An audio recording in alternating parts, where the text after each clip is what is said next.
అనసూయ, ఇక నాకు రేపటి నుండి రోజు సెలవులే. రేపటి నుంచి ఆఫీస్ లేదు, ఉదయాన్నే లేచి పరిగెత్తి వెళ్ళే హడావిడి ఉండదు. రేపటి నుండి నీకు పనులు చేసే శ్రమ తగ్గిపోతుంది. సెలవులేంటండి? అసలు పని రేపటి నుంచే మొదలవుతుంది. ఈ ఇల్లు, మన పిల్లలు, మీరు 40 ఏళ్ల నుండి ఉన్న ఆఫీస్ కంటే పెద్దది. అని నవ్వింది అనసూయమ్మ. ఆ రోజు రఘురామయ్య జీవితంలో ఒక కొత్త మలుపు. బ్యాంకులో మేనేజర్గా సుమారు 40 ఏళ్ల పాటు అంకితభావంతో పనిచేసిన ఆయన రిటైర్మెంట్ రోజు రానే వచ్చింది. పెద్దగా ఆస్తులు అంతస్తులు కూడబెట్టలేకపోయినా ఆయన సంపాదించిందల్లా ఒకటే, అనసూయమ్మ రూపంలో లభించిన ప్రేమ, 3 పిల్లలు, అందరూ కలిసుండాలనే బలమైన కోరిక.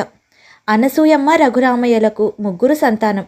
పెద్ద కొడుకు సుధాకర్, చిన్న కొడుకు శరత్, ముద్దుల కూతురు సునీత. పెద్ద కొడుకు సుధాకర్ తండ్రి అడుగుజాడల్లోనే నడిచి బ్యాంకులో క్లర్క్గా స్థిరపడ్డాడు.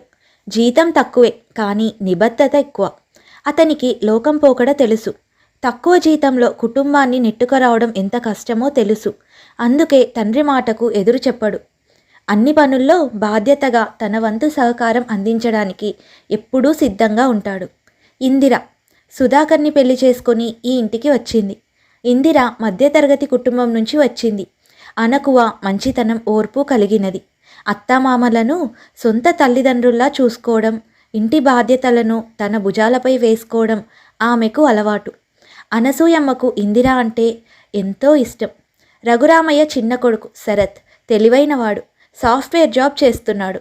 మంచి జీతం, ప్రమోషన్లు కలిగిన ఉద్యోగంలో మంచి హోదాలో స్థిరపడి ప్రేమించిన అమ్మాయిని పెళ్లి చేసుకున్నాడు. ఇక శరత్ భార్య హరిత ధనిక కుటుంబం నుంచి వచ్చిన అమ్మాయి. స్వేచ్ఛగా ఆధునికంగా పెరిగిన అమ్మాయి. శరత్ను ప్రేమించి పెళ్లి చేసుకుంది. ఉమ్మడి కుటుంబంలో ఉండడానికి ఆమెకు ఇష్టం లేకపోయినా శరత్ కోరిక మేరకు ఒప్పుకుంది. ఆమెకు ఇంటి పనులు, వంట పనులు వంటి విషయాలు పెద్దగా తెలియవు. చేద్దామన్న ఆసక్తి అంతకంటే లేదు. ఇక రఘురామయ్య చిన్న కూతురు సునీత డిగ్రీ ఆఖరి సంవత్సరం చదువుతోంది. చురుకైన అమ్మాయి. సునీతకు అన్నయ్యలు, వదినలు అంటే చాలా ఇష్టం. పెద్ద కొడుకు ఆర్థిక పరిస్థితి, చిన్న కొడుకు జీతం తేడా ఉన్నా అనుబంధాలు దెబ్బతినకుండా ప్రేమానురాగాలతో అందరూ కలిసి ఒకే గూటి కింద ఉండాలి అనేది రఘురామయ్య కోరిక. సూయ, మన అమ్మాయికి మంచి సంబంధం కుదిర్చి అత్తగారింటికి పంపించాలి. అలాగే నా కళ్ళ ముందు మన కొడుకులు కోడళ్ళు సంతోషంగా ఉంటే చాలు. అప్పుడే నా రిటైర్మెంట్ పూర్తి. అంతా మీరు అనుకున్నట్టే జరుగుతుందిలేండి. అమ్మాయికి మంచి పెళ్లి సంబంధం దొరుకుతుంది. మన ఇంట్లో మహాలక్ష్మిలా మన ఇందిర ఉంది. హరితకు కాస్త లోకం తెలియాలి అంతే. కాలంతో పాటు అంతా మారుతుంది అని ధైర్యం చెప్పింది అనసూయమ్మ. ఉమ్మడి కుటుంబం కావటంతో ఉదయం 6 గంటలకే ఆ ఇంట్లో సందడి మొదలయ్యేది. ఇందిర ఉదయాన్నే నిద్రలేచి మొట్టమొదటగా ఇంటిని శుభ్రం చేసేది. అనసూయమ్మ కాఫీ, టీ పెట్టేది. సుధాకర్ ఆఫీస్కి తొందరగా వెళ్ళాలి కాబట్టి అతని టిఫిన్, లంచ్ బాక్స్ తయారీ ఇందిరానే చూసుకునేది. సునీతకు కాలేజీకి బాక్స్ సర్దే పని కూడా ఆమెదే. అలా ఇంటి పనులన్నీ ఇందిర చక్కబెట్టేది. శరత్, హరిత మాత్రం 9 గంటల వరకు పడుకునేవారు. సాఫ్ట్వేర్ ఉద్యోగం కాబట్టి శరత్కు కాస్త వెసులుబాటు ఉండేది. హరిత నిద్రలేచాక తన గది వరకు శుభ్రం చేసుకునేది తప్ప వంట గది వైపు కానీ మిగతా ఇంటి వైపు కానీ తొంగి చూసేది కాదు. ఎంతసేపు ఆన్లైన్ షాపింగ్ లేదంటే స్నేహితులతో, తన తల్లితో ఫోన్లు చేసి కబుర్లు చెప్పుకునేది. అనసూయమ్మ పెద్ద కోడలు చేస్తున్న శ్రమ, చిన్న కోడలు అసలు ఏమీ పని చేయకపోవటాన్ని గమనించింది.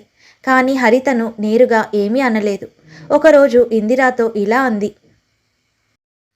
అమ్మా ఇందిరా, నీకు ఎంత పని అవుతుందో చూస్తున్నాను.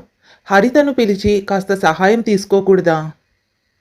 పర్లేదు అత్తయ్య, నాకేమీ కష్టం అనిపించట్లేదు. హరితకు ఈ పనులు పెద్దగా అలవాటు లేవు కదా అని అంటుంది ఇందిర. ఇంటి ఖర్చుల విషయంలో సుధాకర్, శరత్ జీతాల మధ్య తేడా ఉంది. శరత్ ఎక్కువ జీతం ఇస్తున్నాడని, సుధాకర్ తక్కువ ఇస్తున్నాడని ఇందిరాకు తెలుసు. అందుకే తాను శ్రమ ద్వారా అయినా ఆ లోటును భర్తీ చేయాలని అనుకుంది. హరిత మాత్రం ఈ విషయాలను పట్టించుకోకుండా తాను ధనిక కుటుంబం నుంచి వచ్చినందుకు తనకే ఎక్కువ గౌరవం దక్కాలని కోరుకునేది.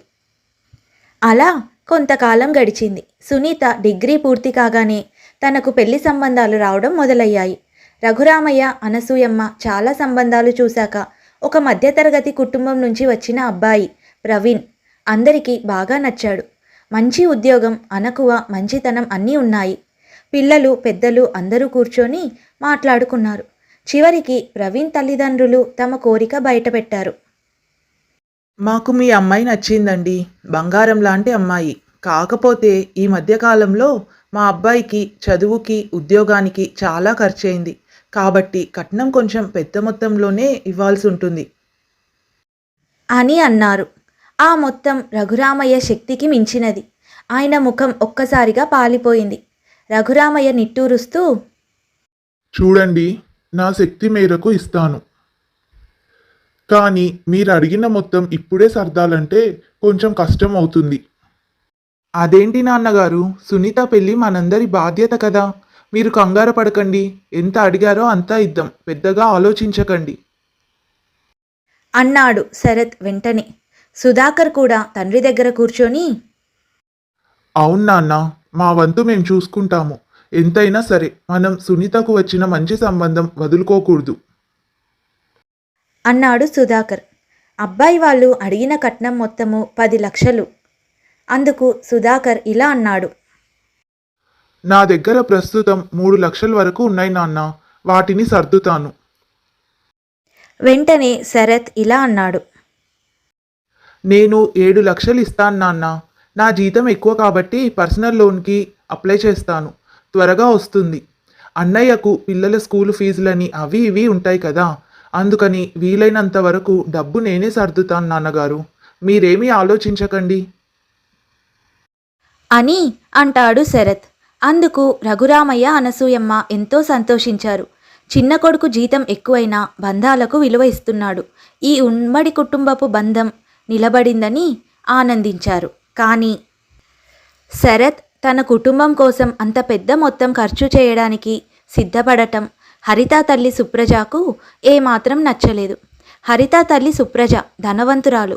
సునీత పెళ్లి కట్నం విషయం తెలుసుకున్న సుప్రజకు ఒక్కసారిగా మండిపోయింది. ఒకరోజు హరితకు ఫోన్ చేసింది. ఏంటే హరిత, నువ్వెంత పిచ్చిదానివే అసలు. మీ మామగారికి 2 కొడుకులుంటే నీ మొగుడే 7 లక్షలు ఎందుకు ఇవ్వాలి? మీ బావగారికి జీతం తక్కువ ఉంటే ఆయన్ని అప్పు చేయమని చెప్పు.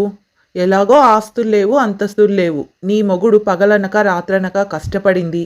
వాడెవడికో కట్నం కింద ఇవ్వడానికా? అంటూ సుప్రజ కోపంగా అడిగింది. హరిత అప్పటికే ఉమ్మడి కుటుంబంలో ఇమడలేక చిరాకు పడుతోంది. తల్లి మాటలు ఆమె మనసులో మరింత గందరగోళం సృష్టించాయి. అది కాదమ్మా, శరత్కు సునీత అంటే చాలా ఇష్టం. తన చెల్లెలు పెళ్ళి ఎలాంటి లోటు లేకుండా చేయాలనుకుంటున్నాడు. నీ మొహం లేవే. ప్రేమాభిమానాలు ఎక్కడికి పోవు, కానీ డబ్బు పోతే మళ్ళీ రాదు. ఇప్పుడే అంత ఖర్చు పెడితే రేపు నీకు పుట్టబోయే పిల్లలకు ఏ మిగులుతుంది? నీ అత్తామామలు నీ మొగుడి సంపాదనను బాగా దోచుకుంటున్నారు అని సుప్రజ హరిత మనసులో విషపు విత్తనాలు నాటింది. సుప్రజ మాటలు హరిత మనసులో మరింత నాటుకపోయాయి. అవును, మా అమ్మ చెప్పింది కూడా నిజమే అనిపిస్తుంది అని మనసులో అనుకుంది హరిత. ఆ రోజు రాత్రి హరిత శరత్తో గొడవ పడింది. శరత్, నువ్వు సునీత పెళ్ళికి అంత డబ్బు ఖర్చు చేయడం నాకు అస్సలు ఇష్టం లేదు. రేపు మనం వేరు కాపురం పెడితే మనకు ఒక ఇల్లు కావాలి, కారు కొనాలి. అప్పుడు డబ్బు ఎక్కడి నుంచి తీసుకొస్తావు అని హరిత అన్న మాటలకు శరత్ ఆశ్చర్యపోయాడు.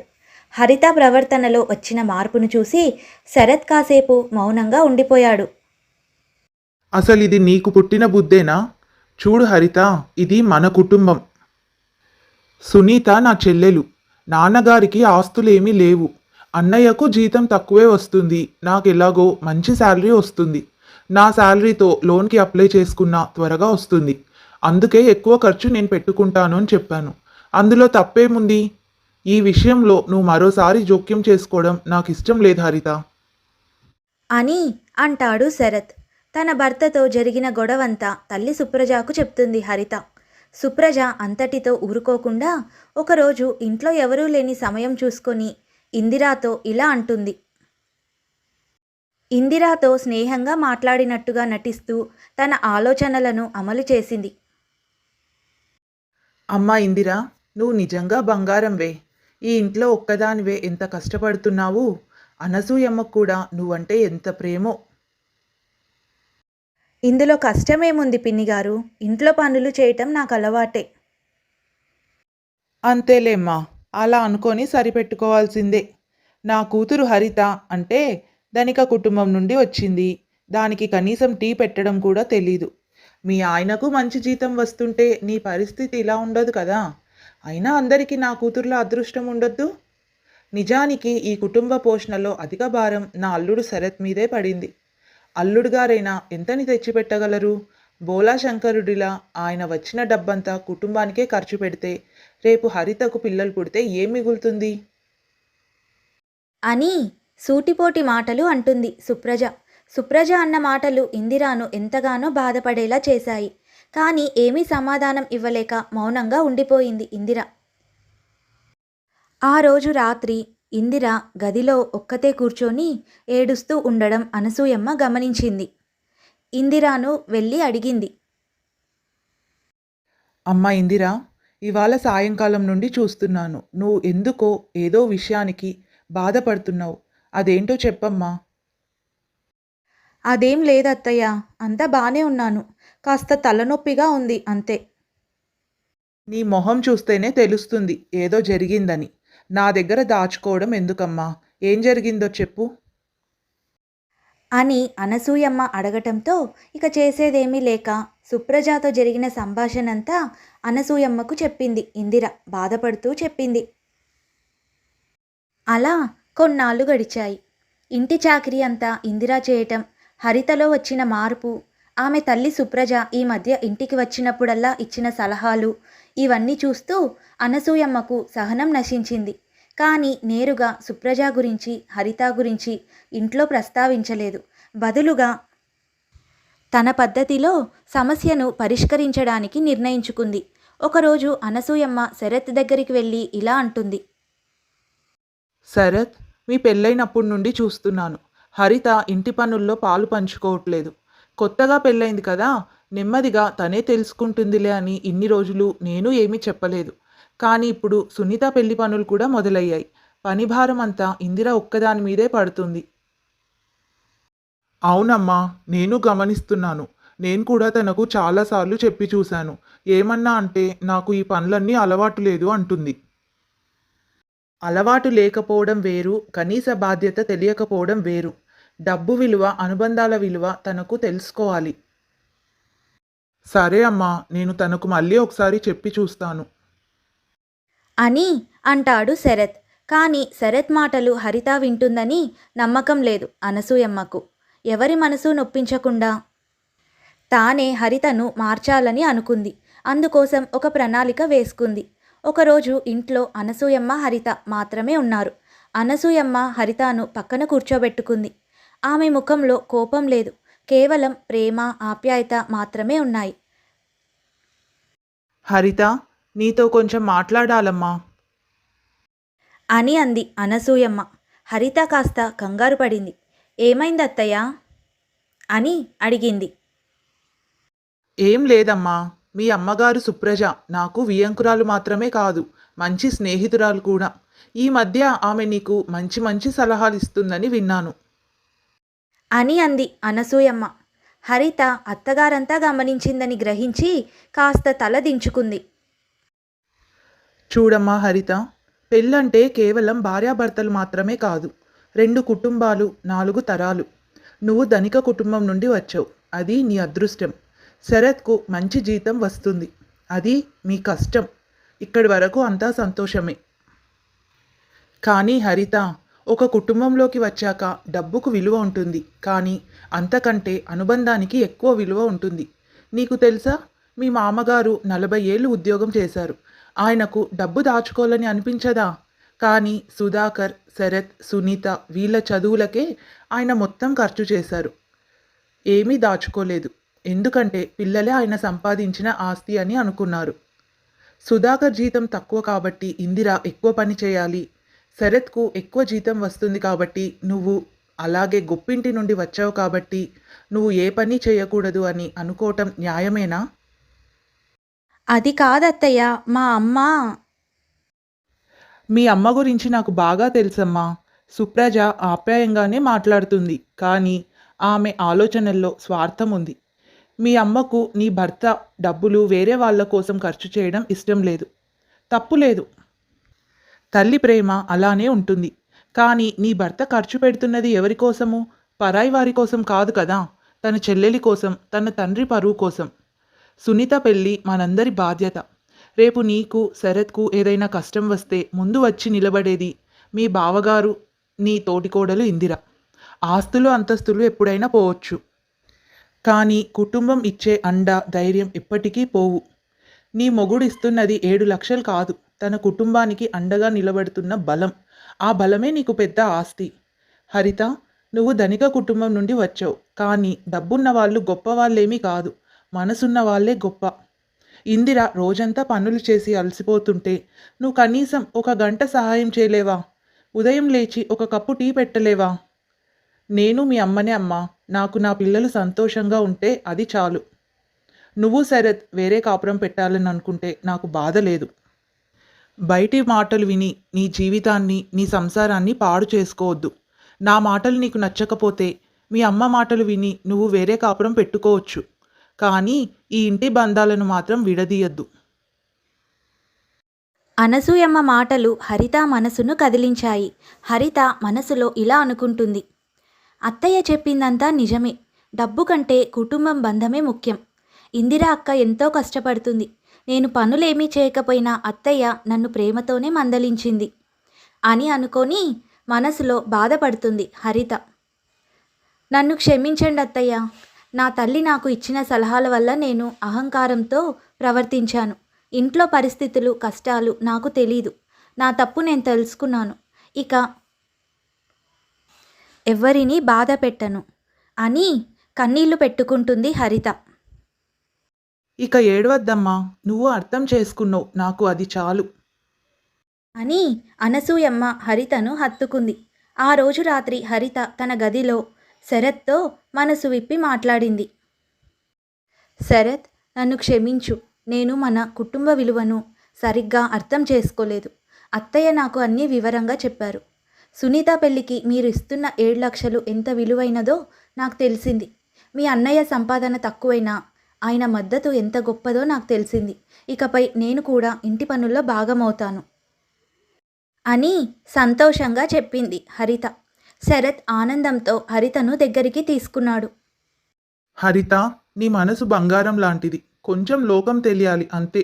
ఇప్పుడు నాకు చాలా సంతోషంగా ఉంది అని అంటాడు శరత్.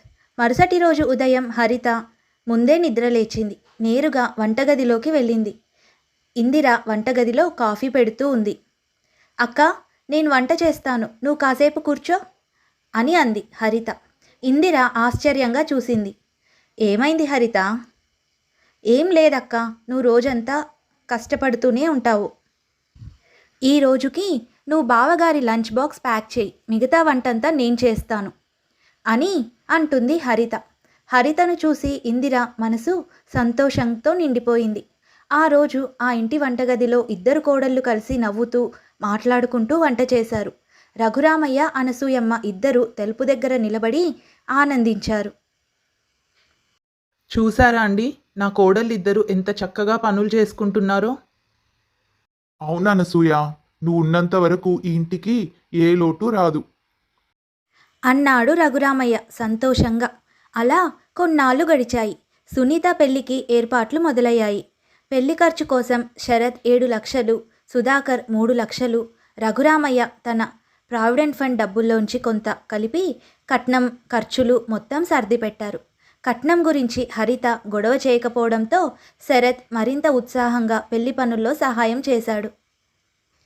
సుధాకర్ కూడా తన వంతుగా ముందుగానే సెలవులు తీసుకొని అన్నీ దగ్గరుండి చూసుకున్నాడు. ఇందిర వంట పనులు చూసుకుంటూ ఉంటే హరిత బంధువులను ఆహ్వానించటం, వారి ఆతిథ్యం చూసుకోవడం వంటి పనులు చేసింది. అలా సునీత పెళ్లి ఘనంగా జరిగింది. రఘురామయ్య మనసు నిండా తృప్తితో నిండిపోయింది. ఆయన తన పిల్లలందరినీ, కోడళ్లను చూసి గర్వపడ్డాడు.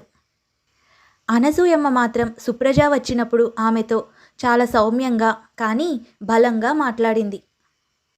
చూడు సుప్రజ, మన పిల్లలు మన ఇంటి మహాలక్ష్ములు. వారికి ధైర్యాన్ని ఇవ్వాలి. అసూయ ద్వేషాలను పంచిపెట్టకూడదు. నా కోడళ్ళు నా కొడుకులు కలిసిమెలిసి ఉంటేనే మాకు ఆనందం. ఈ బంధాన్ని విడదీయాలని ప్రయత్నించొద్దు అని స్పష్టంగా చెప్పింది అనసూయమ్మ. సుప్రజ మౌనంగా ఉండిపోయింది. తన స్వార్థం ఎంతవరకు దారి తీసిందో ఆమె కూడా అర్థం చేసుకుంది. ఆ రోజు నుండి ఆ కుటుంబం సుఖంగా సంతోషంగా ఉంది. రఘురామయ్య కల నిజమైంది. ఉమ్మడి కుటుంబపు బంధం మరింత బలంగా స్థిరంగా నిలబడింది. ఇది ఇవాల్టి కథ. ఈ కథ మీకు నచ్చినట్టయితే తప్పకుండా లైక్ చేయండి, షేర్ చేయండి. అలాగే ఇలాంటి మరిన్ని మంచి కథలను వినడానికి మన ఛానల్ని సబ్స్క్రైబ్ చేసుకోండి. మరొక మంచి కథతో మళ్ళీ కలుసుకుందాం.